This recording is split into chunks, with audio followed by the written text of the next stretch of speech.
Donc vous militez contre le mariage pour tous? Exactement, en fait je suis veilleur debout, veilleur assis, et je trouve que les veilleurs c'est vraiment une réponse magnifique à la frustration qu'on a par rapport à l'ignorance du gouvernement. Oui. Parce que c'est une réponse qui est pacifique d'abord, et qui en même temps se veut non violente, et du coup qui permet de réfléchir aux conséquences de la loi Taubira. Vous pensez que le gouvernement n'écoute pas les gens? Je pense qu'il y a une frustration nationale qui est née après, par exemple, l'ignorance des 700 000 signatures au CESE, les chiffres complètement truqués, faux donc après les manifs, des images des hélicoptères confisqués après les manifs nationales à Paris.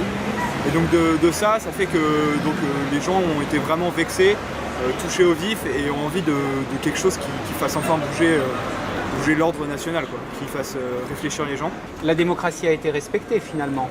La répression policière est complètement illégale, et encore aujourd'hui, l'ignorance du gouvernement vis-à-vis de tous les veilleurs et de tous les manifestants en France est complètement illégale. Est-ce que vous pensez que depuis le début du mouvement, les journalistes ont bien couvert l'affaire? Pas du tout. Je pense que vraiment il y a une volonté de masquer les choses, de diffamer, qui est assez intolérable, puisque les chiffres ont été masqués, truqués même, que les journalistes qui étaient présents aux manifestations n'ont pas du tout bien fait leur job, puisqu'ils montrent uniquement les violences qu'il y a eu post-manif, donc à la manif du 26 mai, qui sont après la manif, donc qui ne dépendent pas de la manif pour tous, et uniquement la répression policière et les quelques jeunes qui sont énervés contre les policiers et les CRS. Et ils filment des personnes âgées. Je les ai vu filmer des moines et des moniales en train de marcher, histoire de faire des clichés.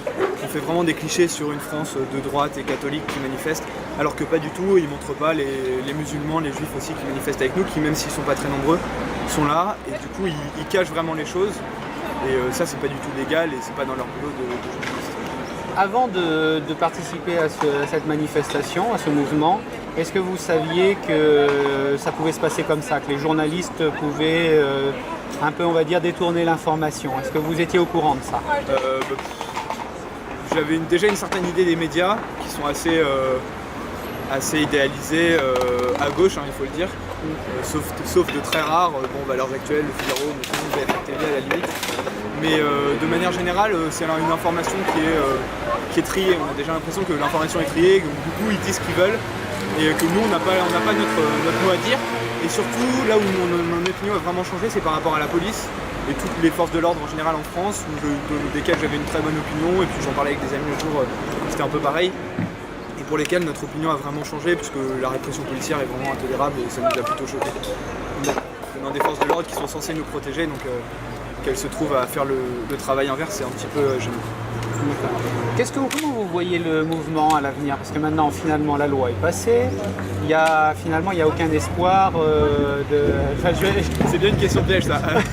Bien sûr qu'il y a une issue, c'est donc l'abrogation du projet de la loi Taubira, du mariage pour tous, et puis après de la PMA, de la GPA, qui ne doivent pas passer et qui seront retirés s'ils passent. En tout cas, on continuera à lutter pour. Les veilleurs, c'est une issue qui entre guillemets n'a de fin qu'avec l'abrogation de la loi, puisque on continue, on ne lâche rien, c'est notre grand mot d'ordre. Et je pense qu'effectivement le gouvernement et les chefs, les représentants publics en général ne se rendent pas du tout compte de l'ampleur que ça prend. J'entendais tout à l'heure quelqu'un qui me disait qu'aujourd'hui le préfet de police de Paris a appelé Monseigneur André XXIII, donc l'archevêque de Paris, pour lui demander quand est-ce que le mouvement cesserait. Et il a été complètement étonné de savoir que c'était pas catholique, que c'était pas que catholique en tout cas, mais pas représenté par l'église catholique, que c'est pas parisien, que c'est national, et qu'on s'arrêtera qu'avec la fin de ce projet de loi inadmissible. Enfin, l'abrogation de cette loi en tout cas. Vous êtes catholique, vous? Moi je suis catholique, ouais, pratiquant. Mais je suis fier de le dire, aujourd'hui je me cache pas, mais même la France ne se cache pas. On dirait qu'il y a un peu honte. Moi j'ai senti dans le mouvement parfois, il y avait un peu honte de dire que finalement on était catholique pratiquant, comme s'il devait y avoir une gêne par rapport à ça. Mais non, mais la gêne. Être gêné? Non, je pense pas. Parce qu'aujourd'hui, il y a eu des énormes clichés sur le mouvement, comme quoi c'était de droite, catholique, et uniquement ça. Et en fait, on a réduit le mouvement à ça pour taper dessus et pour pouvoir mieux le réduire à 3 fois rien. Alors qu'en fait, pas du tout. Et même si les catholiques sont une majorité, et que forcément, les familles et tout, c'est les seuls gens qui, aujourd'hui en France, ont eu le courage de se lever C'est pas pour ça qu'il faut taper dessus, au contraire, on doit être fier de notre foi et fier de dire que c'est au nom de ces valeurs-là. La paix et la non-violence, vous croyez que dans notre monde, ça peut déboucher sur ça peut faire changer les choses et plus qu'on ne croit. Je pense que vraiment les gens s'interrogent, aux veilleurs debout, aux veilleurs même, les gens qui passent, etc. Ils se demandent pourquoi des gens se rassemblent comme ça aussi souvent et donnent autant de leur temps. Au moins là sur un an, on peut voir que ce que les gens ont donné. Et tellement de Français qui donnent autant de leur temps pour... c'est pas rien en fait. C'est vraiment important, on a touché le plus profond de la personne humaine avec la famille, avec l'enfant. Et le gouvernement a franchi une ligne rouge que les Français ont refusée. Donc c'est pour ça que la mobilisation est aussi intense et continue dans la durée. Et je pense que du coup, ça donne une lueur d'espoir formidable parce qu'on se dit qu'on lâchera rien et qu'au bout d'un moment, c'est le gouvernement qui fléchira. La flamme de la résistance s'allume et ne s'éteindra pas, comme disait De Gaulle. Et c'est assez beau de penser que c'est vrai aujourd'hui. Moi, cette phrase-là, forcément, m'a parlé. Puis il incarne un peu un homme qui a sauvé la France, quoi. Donc, en ce sens-là, voilà, comme Jeanne d'Arc ou comme d'autres avant lui. Et aujourd'hui, quand on voit que la France est un peu en perdition, c'est beau d'avoir des hommes comme ça ou des femmes qui nous disent que rien n'est perdu et que tout est encore possible. Voilà.